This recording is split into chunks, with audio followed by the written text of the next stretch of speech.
Hello and welcome to Week in Review, our new look back at the stories that shaped the last 7 days. And they were certainly dominated by the ongoing war in Iran. The bombs kept falling across the Middle East, and this kept driving up fears about oil prices and a wider economic shock. Well, on Thursday, we heard from Iran's new supreme leader for the first time, and his message was defiant.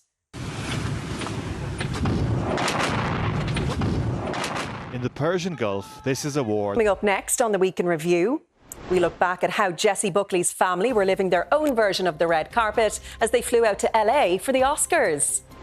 And how the voice of an iconic commentator is being used to help people living with dementia.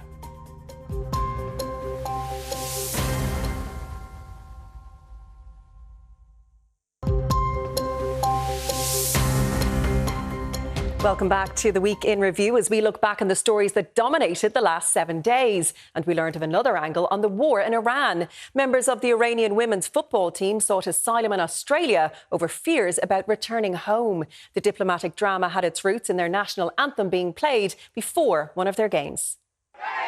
Well, we've also raided the archives to look back on what was making the news on this week in years gone by. We were reminded of the horrors of the Japanese tsunami 15 years ago. A massive earthquake triggered devastation along the country's northeast coast. We were in peak foot and mouth restrictions on This Week in 2001. The movement of animals and people was severely curtailed because of fears about the infectious disease. St. Patrick's Day parades were cancelled that year as a result.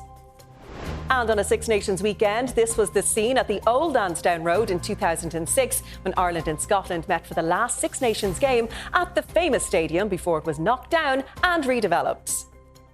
Well, that's it from the Week in Review. We'll be back at the same time next week. After the break, stay tuned for the news at 5:30. Good evening.